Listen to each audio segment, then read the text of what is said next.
সম্মানিত হাজিরিন, সম্মানিত ভাইয়েরা, তাহলে আমাদের আদর্শ, আমাদের চেতনা, আমাদের মূল নেতা একজন, তিনি হচ্ছেন মুহাম্মাদুর রাসূলুল্লাহ। মুহাম্মাদুর রাসূলুল্লাহ, রাসূলকে আমরা মানবো এক জায়গায় না সব জায়গায়? আজকে বলবেন না এক জায়গায় না সব জায়গায়? সব জায়গায়। রাসূলকে নামাজে মানবেন, রাসূলকে রোজায় মানবেন, রাসূলকে দাড়িতে মানবেন, রাসূলকে মিষ্টি খাওয়াতে মানবেন, রাসূলকে আপনি উহুদে মানবেন না, রক্ত ঝরাতে মানবেন না, দাঁত ভাঙবেন না, রাষ্ট্র পরিচালনায় রাসূলকে মানবেন না, আপনি উম্মত নন, আপনি ভণ্ড, আপনি প্রতারক। রাসূলকে সব জায়গায় মানতে হবে, তিনি আমার মডেল। আল্লাহ তাআলা আমাকে শুধুমাত্র সেই নেতৃত্বে মানতে দিয়েছেন, মানার জন্য অর্ডার দিয়েছেন, তিনি হচ্ছেন মুহাম্মদ সাল্লাল্লাহু। ঘটনা কি এখানে কি হয়েছে শোনা যায় না নাকি? কোন সমস্যা, কোন অসুবিধা নেই তো? বলি আলহামদুলিল্লাহ। কিন্তু এই সাইডটা কন্ট্রোল হচ্ছে না, নিজামি কোথায়? এই সাইড আওয়াজ হচ্ছে বারবার। মেহেরবানি করে কোনো কথা না বলি, মেহেরবানি করে এই সাইডটা একটু বন্ধ রাখুন, আওয়াজটা বন্ধ রাখুন। সম্মানিত ভাই, সম্মানিত বন্ধুগণ, একটু আমার দিকে তাকান। সম্মানিত ভাইয়েরা, রাসূলুল্লাহর আদর্শ কেমন ছিল? আমার নবীজির চারিত্রিক সনদ পৃথিবীর কোন একাডেমি দেয়নি। আমার নবীজির চারিত্রিক সনদের সার্টিফিকেট দিয়েছেন স্বয়ং কে? আসতে বলবেন না, তিনি কে? আল্লাহ তাআলা। আল্লাহ রাব্বুল আলামিন তার শানে বলেছেন, ওয়া ইন্নাকা লাআলা খুলুকিন আযীম ফাসাতুবসিরু ওয়া ইউবসিরুন। আমার বন্ধুগণ, রাসূলকে যখন মক্কার কাফের মুশরিকরা নানাভাবে কটূক্তি করা শুরু করে দিল, কেউ বলল লেজ কাটা, কেউ বলল নির্বংশ, কেউ বলল নতুন ধর্মের প্রবর্তক, রাসূল কিনা আজে বাজে কথা যখন বলা শুরু হয়ে গেল, আমার নবীর শানে আল্লাহ রাব্বুল আলামিন সূরা কালাম নাযিল করে সব সুস্পষ্ট জানায় দিলেন, হে রাসূল, আপনাকে যে যা বলে বলুক, কোনো হতাশ হবেন না, কোনো চিন্তা করবেন না, আপনি হলেন সুমহান চরিত্রের অধিকারী। জোরে বলি সুবহানাল্লাহ। রাসূলকে উপহার দিলেন সূরা কাউসার। যারা পড়েন ঠোঁট মিলিয়ে বলুন, ইন্না আ'তাইনাকাল কাউসার ফাসাল্লি লিরাব্বিকা ওয়ানহার ইন্না শানিআকা হুয়াল আবতার। হে রাসূল, আমি আপনাকে হাউজে কাউসার দান করেছি, অতএব আপনি নামাজ পড়ো, আপনি কুরবানি করুন। যারা বলবে লেজ কাটা, তারাই হলো প্রকৃত লেজ কাটা। আমাদেরকে কত গালি দিয়েছে। 2013 সালে আমার একটা মাহফিল রাজশাহীতে, আমাকে ওসি মহোদয় ফোন দিয়ে বলে, আপনি আসবেন না, আপনি রাজাকার। বললাম, আপনি আমাকে রাজাকার বলেন, আপনি কি আমাকে চিনেন? কে শুনেছি? বললাম, 1971 সালে তো আমার মায়েরই বিয়ে হয় না। 71 সালের ঘটনা, 1971 সালের ঘটনা। সাক্ষীর জন্ম হলো 76। সাক্ষীর জন্ম কি 76? তাহলে এই সাক্ষী 71 ঘটনা দেখলো কেমনে? রূপের জগৎ থেকে দেখছে। এইরকম করে মিথ্যাচার করে তারা চালিয়েছিল 16 বছর। ফেরাউন পৃথিবীতে বেঁচে ছিল হলো 1600 বছর, এরা ছিল 16 বছর। সংখ্যার মিল হলো কেমনে বুঝলাম না। একটা সংখ্যার মিল আছে না নাই? চরিত্রেরও মিল আছে। ফেরাউনের একটাই সমস্যা ছিল, সেটা হলো আমাকে ক্ষমতায় থাকতেই হবে, প্রয়োজনে আমার মানুষ দরকার নেই, মেরে শেষ করে দিবে। ইযাববিহুনা আবনাআকুম ওয়া ইস্তাহইয়ুনা নিসাআকুম। ফেরাউন কি করেছিল? জীবিত মায়ের পেট চিরে ছেলে সন্তানগুলোকে হত্যা করেছিল। এই পৃথিবীতে হত্যা রাজনীতি, ক্ষমতাকে পাকাপোক্ত করার জন্য হত্যা রাজনীতি প্রথম শুরু করেছিল ফেরাউন। আর যারা পৃথিবীতে হত্যা রাজনীতি করে তার সবগুলো ফেরাউনের প্রেতাত্মা। ফেরাউনকে আমরা বিদায় জানিয়ে নিয়েছি। সেদিন এক মাহফিলে বললাম এই কথা, একজন সামরিক দার হুজুর, ওটা ছিল পুরুষ ফেরাও আর আমাদের দেশেরটা ছিল হলো লেডিস ফেরাও। সম্মানিত ভাইরা, আমার কবিজি যে আদর্শের দিকগুলো আমি আলোচনা করতে চাচ্ছি, নাম্বার 2 হচ্ছে আমার নবী হচ্ছেন 1 নম্বর বিশ্ব শ্রেষ্ঠ চরিত্রে তিনি অধিকারী। নাম্বার 2 হলো আমার নবী সালাত ছিল সবার চাইতে কম না বেশি? তিনি সেজদা দিয়েছেন কম না বেশি? সবচেয়ে বেশি সেজদা দিয়েছেন মুহাম্মাদুর রাসূলুল্লাহ। মুহাম্মাদুর রাসূলুল্লাহ তিনি বলেছেন ওয়াজুইলা কুররাতু আইনি ফিস সালাহ। রাসূলের কাছে নামাজ ছিল হলো চক্ষু শীতলকারী। নাসাই শরীফের হাদিস। সম্মানিত ভাইয়েরা, আমার নবীজির নামাজ ছিল অনেক লম্বা। তিনি যখন নামাজে দাঁড়িয়ে পড়তেন লম্বা সময় নিয়ে নামাজ পড়তেন। সেজদায় যখন যেতেন তার চোখের পানি এত পড়তো যায় নামাজ ভিজে যেত। এবং তিনি যখন কাঁদতেন হাদিসে এসেছে তার কান্নাটার আওয়াজ এমন হতো চুলার উপরে পানি গরম দিলে যেমন টকবকের একটা আওয়াজ হয়, আমার নবীজি যখন কাঁদতেন তখন টকবক করা পানির মতো আওয়াজ হতো আমার নবীজির মুখ থেকে। তিনি এত কাঁদতেন অথচ তার জীবনের কোনো গুনাহ ছিল না। তিনি কাঁদতেন অজরে ঝাড়ায় সেজদায় পড়ে পড়ে ঘন্টার পরে ঘন্টা। কোন এক রাতের আধারে আমার নবীজি সেজদায় পড়ে কাঁদতেছেন, পাশে বসে আছেন আম্মাজান আয়েশা সিদ্দিকা রাদিয়াল্লাহু তাআলা আনহা। আমার নবীজি লম্বা সময় সেজদার মধ্যে পড়ে আছেন, তিনি সেজদা থেকে মাথা উঠান না। নবীজির কোনো আওয়াজ নাই, নবীজির কোনো শব্দ নাই। ঘন্টা পার হয়ে যায়, আম্মাজান আয়েশা মনে করছেন রাসূল বুঝি ইন্তেকাল করলেন কিনা। নবীজির গায়ে চিমটি কাটলেন, চিমটি কাটার সঙ্গে সঙ্গে তিনি নড়ে উঠলেন, সালাম ফেরা শেষ হলো। রাসূল বলছেন আয়েশা তুমি আমাকে চিমটি কাটলে কেন? হুজুর আপনি নড়াচড়া করেন না, আমি আপনাকে চিমটি কেটে বুঝলাম আপনি জীবিত আছেন কিনা। রাসূল বলছেন আয়েশা রে, কাল হাসরের ময়দানে আল্লাহ যদি আমাকেও পাকড়াও করেন পার পাওয়ার আমারও উপায় থাকবে না, কিন্তু ইল্লা ইয়াতাযাম্মাদানা আল্লাহ, কিন্তু আল্লাহ পাক আমাকে রহমতের চাদর দিয়ে আমাকে আবৃত রাখবেন। জোরে বলি সুবহানাল্লাহ।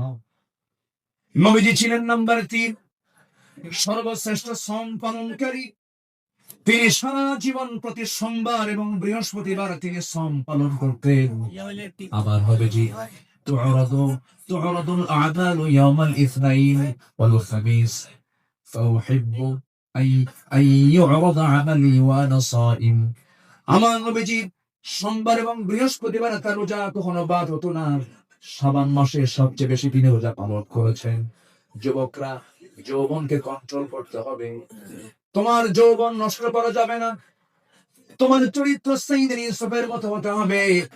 আগামীর নেতৃত্ব দিতে গেলে বিবাহ পূর্ব কোন অবৈধ রিলেশন করা যাবে না, নোংরামি করা যাবে না।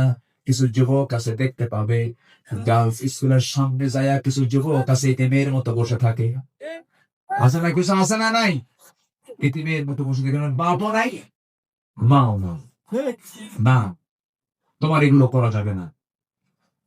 তোমার সঙ্গে বহু কাজ পড়ে আছে। আলিয়া তোমাকে ডাকবে, লাইলি তোমাকে ডাকবে। সাইয়েদনা ইউসুফের চরিত্র নিয়ে রাজুলুন ইযা দাআতহু ইমরাতান যাত হাসাবিন ওয়া জামালিন ইন্নী আখাফুল্লাহ। যখন তোমাকে কোন সুন্দরী নারী যখন প্রেমের প্রস্তাব দিবে, কুপ্রস্তাব দিবে, তুমি বলে ফেলবে আমি কাকে ভয় করি? আল্লাহকে ভয় করি। এই চরিত্র নিয়ে তোমাকে এগোতে হবে। তোমার যৌবনকে কন্ট্রোল করার জন্য যদি কষ্ট হয় তোমার খুব বেশি, প্রয়োজনে রোজা রেখে দেবে। বলেছেন মুহাম্মদ সাল্লাল্লাহু আলাইহি ওয়াসাল্লাম, চরিত্রকে ধ্বংস করা যাবে না। ইউরোপ আমেরিকার সবচাইতে বড় ষড়যন্ত্র হলো মুসলিম সমাজকে উলঙ্গ করে ঘর থেকে বের করে দেওয়া। অ্যাটম বম যতটুকু না ক্ষতিকর, তার চাইতে বড় ক্ষতিকর হলো আমেরিকার হলিউড, ভারতের বলিউড। যুবকরা, ওই সমস্ত নোংরামি তোমার জীবনে আনা যাবে না। তোমার মাথার চুল থেকে শুরু করে নিয়ে পা পর্যন্ত প্রত্যেকটা জায়গায় থাকতে হবে নবীর আদর্শ। কিসের আদর্শ? নবীর আদর্শ। মাথার চুল ইদানিং দেখা যায় মাথার চুলগুলো কাটে কেমন করে যেন, দুই দিকে চুল নাই, পিছনেও চুল নাই, একেবারে চামড়া বের করা, মাথার উপরে গোল কইরা একদম নারিকেল জিঞ্জিরা, আছে না নাই? আছে না নাই? একদম গোল করে রেখে দেয়। যখন বলা হয় এই ছেলে তুমি যে মাথার চুলটা এরকম করে লাগছে, এই মডেলটা পাইছো কোথায়? হুজুর বুঝবেন না। মেসি। তুমি কে? নেইমার। তুমি কে? কুত্তা। কারণ নেইমারে মেসিরা তো কুত্তা নিয়ে শুয়ে থাকে, ঠিক কিনা? ওরা কুকুর নিয়ে শুয়ে থাকে, তা তোমার আদর্শ নয়। শার্টের সাইজ নাই, প্যান্টের সাইজ নাই, নতুন প্যান্ট কিনে আনে হাঁটু ফাটা। আমি কি ভুল বলতেছি? নতুন প্যান্ট কিনে আনে কি ফাটা? হাঁটু ফাটা, হাঁটুতে কাপড় নাই। ওই পোশাক পরে কি নামাজ হবে? আজকে ওই পোশাক পরে কি নামাজ হবে? হবে না। নামাজ হতে হলে আগে সতর্কতা থাকতে হবে। অনেকদিন আগে এক মসজিদে ঢুকলাম আমি, নামাজ শুরু করবো, ঢুকেই তো 2 রাকাত নামাজ। আমাদের দেশে বিভিন্ন মসজিদে লেখা থেকে লাল বাতি জ্বলাকালীন অবস্থায় নামাজ নিষেধ। এটা মানবেন না। আমার নবীজির সুন্নাহ যদি মানে, তাহলে মসজিদে ঢুকেই কয় রাকাত নামাজ পড়েছেন মুহাম্মদ সাল্লাল্লাহু আলাইহি ওয়াসাল্লাম। তো আমি ভিতরে ঢুকে নামাজ শুরু করবো, দেখি সামনে এক যুবক নামাজে দাঁড়াইছে এরকম একটা প্যান্ট আর শার্ট নিয়ে। তো ভাবলাম দেখি ওর নামাজটা আগে দেখি। রুকুতে যখন গেছে, রুকুর ঠেলায় দেখি শার্ট উপরে, প্যান্টটা নিচের দিকে, মাঝখানে ফাঁকা। তো ভাবলাম এই তো রুকুর হাল, শেষ দায় যে কি হবে আল্লাহ জানে। শেষেই যখন গেছে তখন দেখি প্যান্ট খুলে আন্ডার প্যান্ট বেরিয়েছে।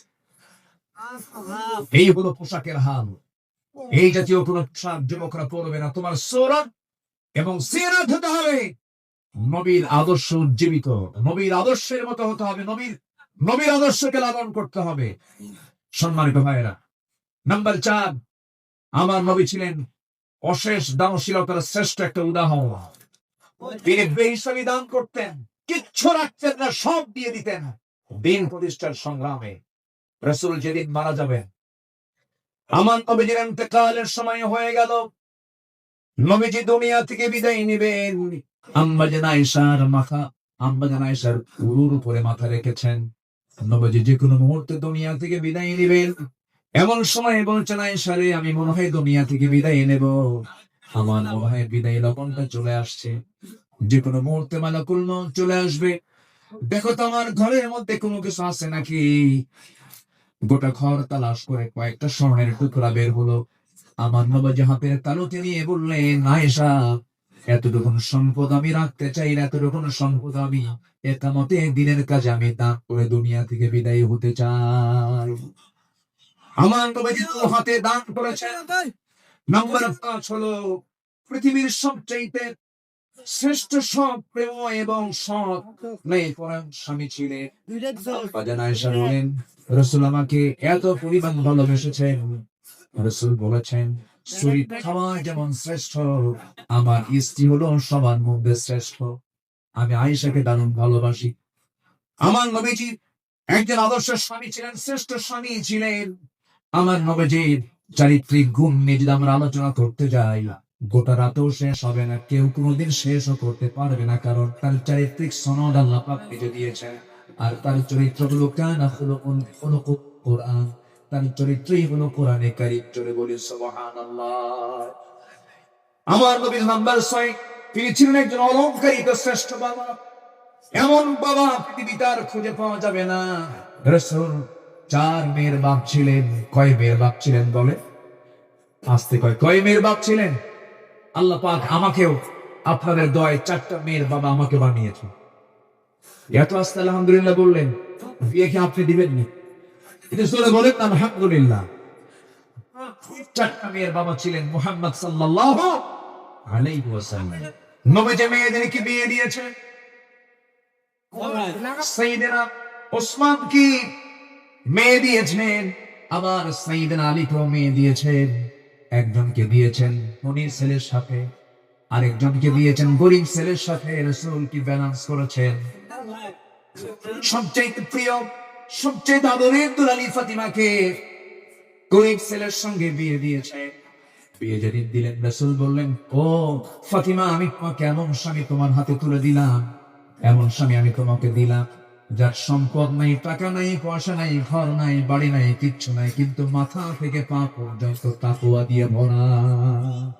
জোরে বলে সুবহানাল্লাহ। এমন স্বামী তোমাকে দিলাম। চলে যাও বাবার ঘর থেকে স্বামীর ঘরে, স্বামীর ঘরে গিয়ে করে খাও।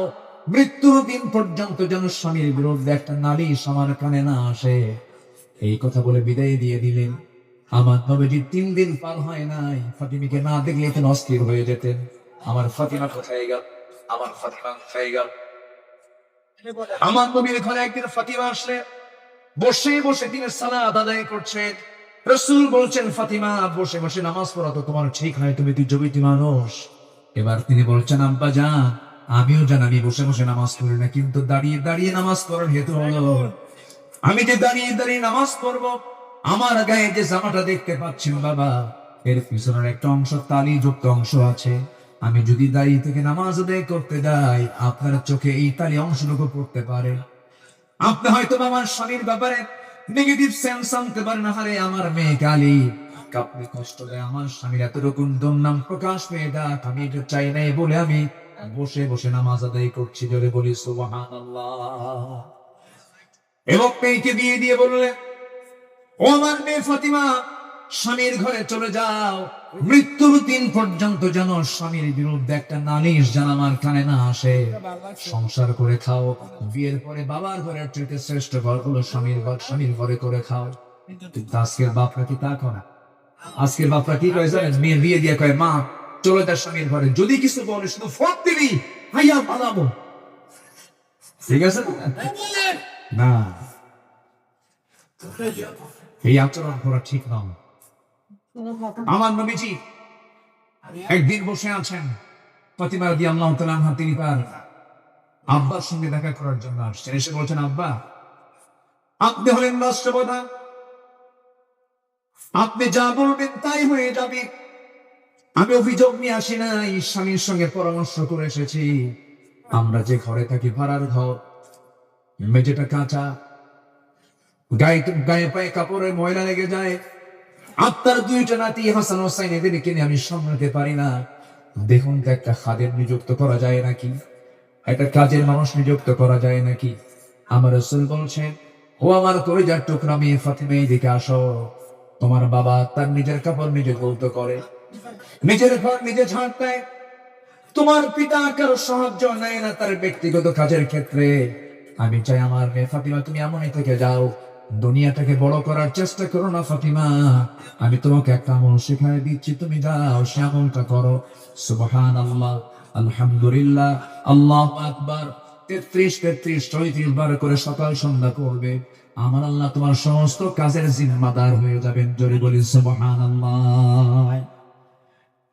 আমার বন্ধুগণ, নাম্বার 7 হলো রাষ্ট্রের প্রথম মসজিদ প্রতিষ্ঠা তিনি করেছেন, ইসলামী সংস্কৃতি প্রতিষ্ঠা করেছেন। নাম্বার 8 হলো বিশ্ববাসীর জন্য তিনি প্রেরিত কোরআনের প্রথম এবং শ্রেষ্ঠ প্রধান শিক্ষক তিনি। ইন্নামা বুইসতু মুআল্লিমান বুইসতু লিউতাম্মিমা মাকারিমাল আখলাক। রাসূল বলেন, আমি পৃথিবীতে প্রেরিত হয়েছি মানুষের চারিত্রিক মানকে তার চূড়ান্ত শিখরে পৌঁছে দেবার জন্য। জোরে বলি সুবহানাল্লাহ। নাম্বার 9 হলো যুদ্ধের ময়দানে তিনি ছিলেন অগ্রগামী, সাহসী একজন নেতা।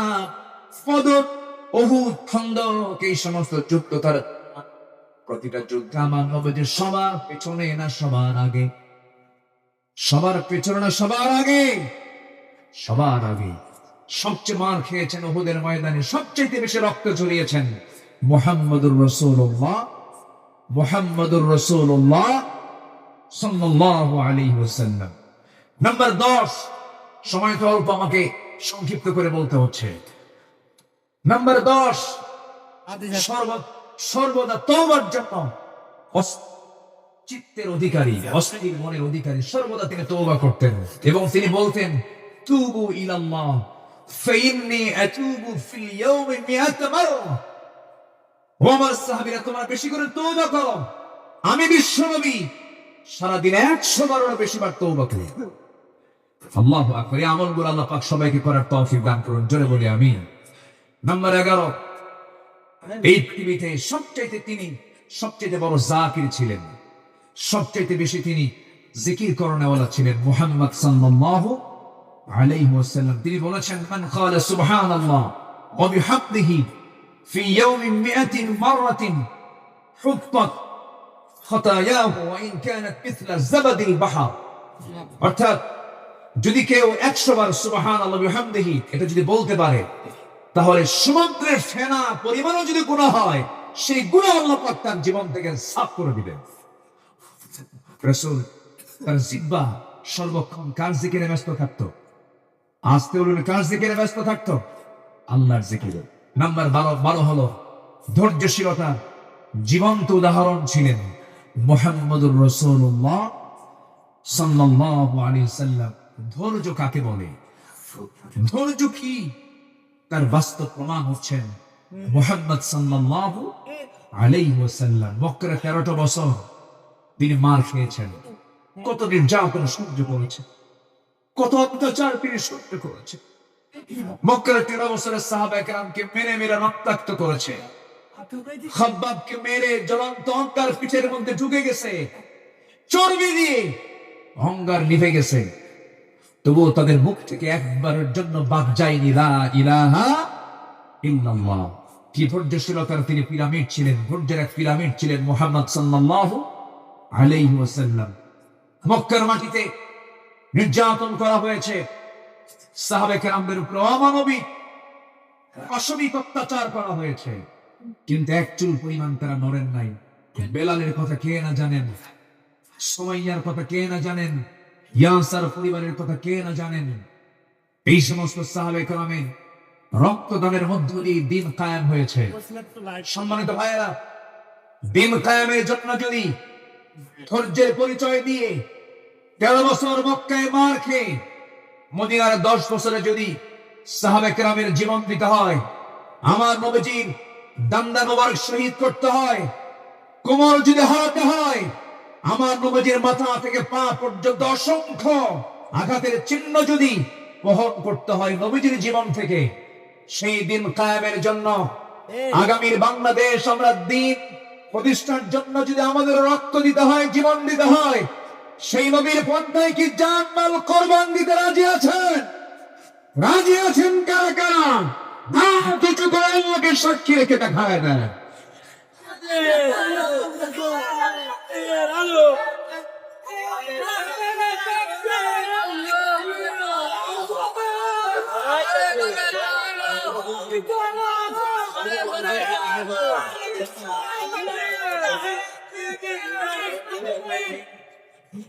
আল্লাহ কবুল করেন, জোরে বলে আমিন, আরো জোরে আমিন।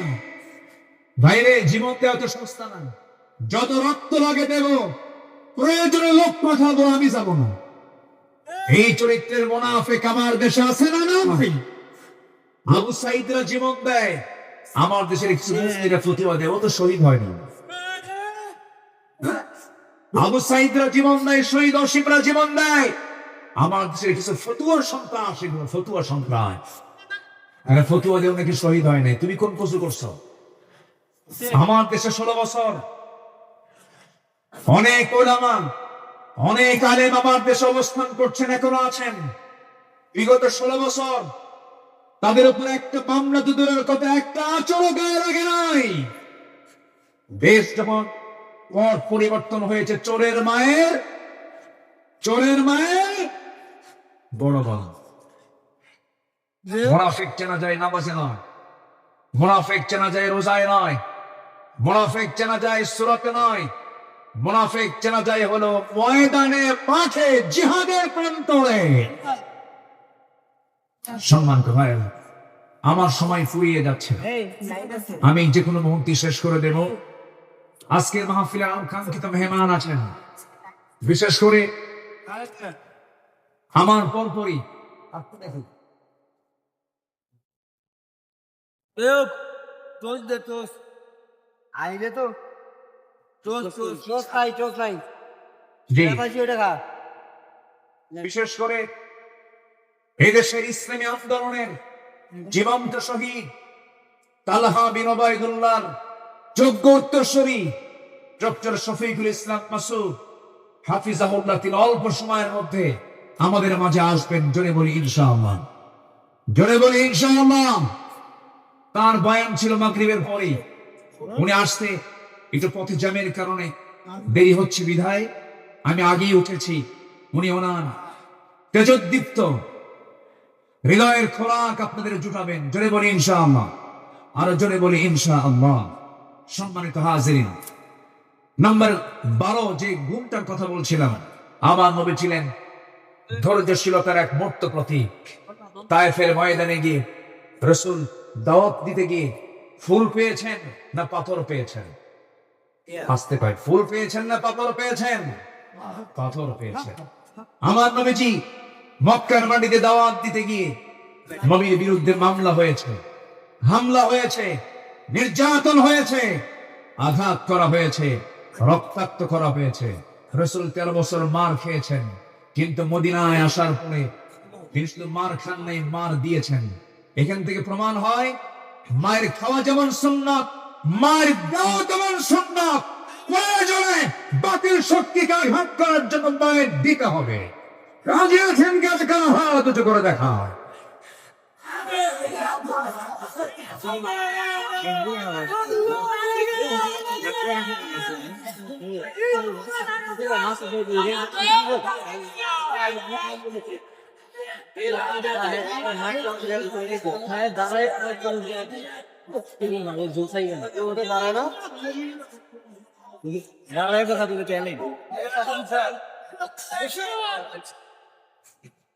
যে আমি তো দাঁড়াতে বলিনি, আমি তো দাঁড়াতে বলিনি ভাই। আপনি দাঁড়িয়ে আছেন, আরেক ভাইয়ের কষ্ট হচ্ছে। একজন দাঁড়িয়ে আছেন, আরেক ভাইয়ের কষ্ট হচ্ছে। আপনি কি কষ্ট দিতে চান? এই মুহূর্তে বসে পড়ুন, বসো বসুন। আমি জানি আপনি দাঁড়াইছেন কেন, কোমর লেগে গেছিল। আর কতক্ষণ থাকা যায়? প্রচন্ড ধৈর্যশীলতার পরিচয় দিচ্ছেন আপনারা। এদিকে আমার আলোচনা চলতেছে 12 নম্বর হলো ধৈর্যশীলতা।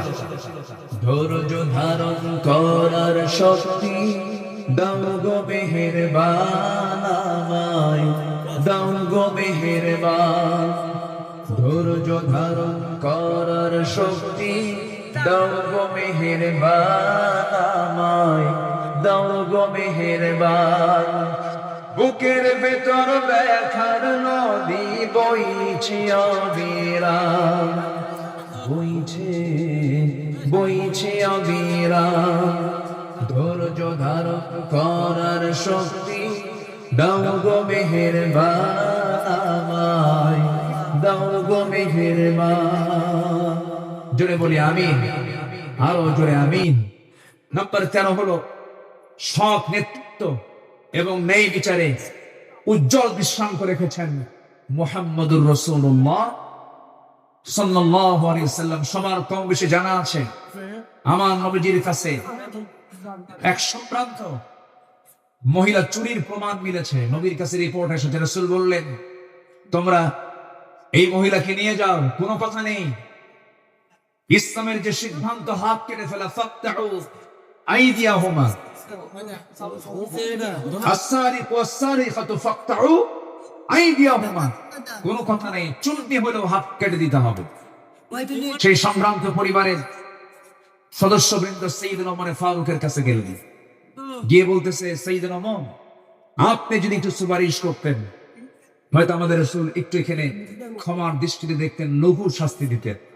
সাইয়েদনা ওমর ফারুক যখন তার কাছে বললেন, দেখুন তো একটু এই জায়গায় শাস্তিটাকে কমিয়ে লঘু করা যায় কিনা।